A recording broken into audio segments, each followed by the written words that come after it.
रतन टाटा ने अमेरिकी car company से लिए ऐसा बदला कि कहानी सुनकर आप भी कहेंगे टाटा महान है। फोर्ड कंपनी को बेचने गए थे कार, मालिक ने कहा आपको कुछ नहीं पता, आप पर एहसान करें क्या। मीटिंग से लौटते ही बनाया ऐसा प्लान, फोर्ड का मालिक लगा गिड़गिड़ाने, फिर टाटा ने किया एहसान। रतन टाटा की एक आदत बड़ी शानदार है, वो किसी को कुछ कहते नहीं हैं, कर्मचारियों को अपना परिवार मानते हैं, लेकिन अगर कोई उनका अपमान करे तो उसका बदला भी नहीं भूलते हैं। हमारी और आपकी तरह वो बदला बोलकर नहीं लेते, बल्कि अपने अंदाज में लेते हैं। हम आपको इसके सबूत भी दिखाएंगे, लेकिन पहले ये कहानी सुनिए।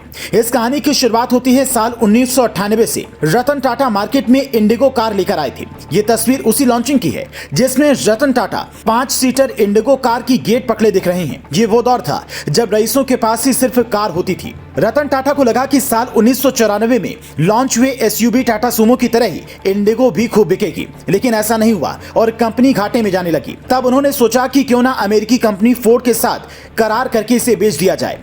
वैसे तो इंडिया में स्वदेशी कार लाने वाले रतन टाटा ही थे, लेकिन इंडिगो की असफलता से वो घबरा गए। तब उनकी मीटिंग फिक्स हुई फोर्ड के चेयरमैन बिल फोर्ड के साथ। अपनी पूरी टीम के साथ जब रतन टाटा बिल फोर्ड के पास पहुंचे तो करीब 3 घंटे तक दोनों की मीटिंग हुई, लेकिन उसी दौरान बिल फोर्ड ने रतन टाटा से कहा तुम कुछ नहीं जानते, तुमने पैसेंजर कार डिवीजन क्यों शुरू की? हम तुम्हारा कार डिवीजन खरीद कर तुम पर बड़ा एहसान कर रहे हैं। इतना सुनते ही गंभीर रतन टाटा गुस्से से लाल हो गए। सीधा मीटिंग से निकलकर उन्होंने फ्लाइट पकड़ी और मिशिगन से न्यूयॉर्क आने में जो 1.5 घंटे का वक्त लगा, उस दौरान किसी से कोई बातचीत नहीं की। बस ये सोचते रहे कि कंपनी बेचूं या नहीं।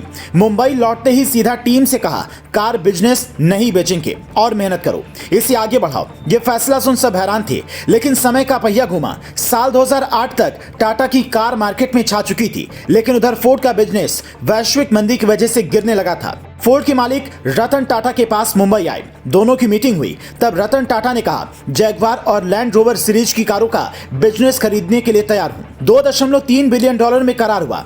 तब बिल फोर्ड ने कहा आपने ये 2 कंपनियां खरीदकर हमारे ऊपर एहसान किया है, यह एहसान मैं जिंदगी भर कभी भूल नहीं पाऊंगा और उस वक्त के लिए हमें माफ करना। यही रतन टाटा का अंदाज है, जिसे हर्ष गोयनका ने ट्विटर पर शेयर किया, जहां आप उनका पूरा वीडियो देख सकते हैं। इसी सफलता के बाद रतन टाटा साल 2008 में मिडिल क्लास का सपना पूरा करने के लिए टाटा नैनो लॉन्च की, लेकिन वो उतनी नहीं चली। लेकिन रतन टाटा का सम्मान कभी कम नहीं हुआ। तभी वो कहते हैं कि सबसे पंगा लेना किसी हिंदुस्तानी से मत लेना, वरना जो अडानी की तरह दूसरे देशों का एयरपोर्ट भी खरीद सकता है, आज रतन टाटा की तुलना किसी और बिजनेस से नहीं हो सकती है, क्योंकि वो बिजनेस से ज्यादा लोगों की भलाई सोचते हैं, कमाई का ज्यादातर हिस्सा दान कर देते हैं।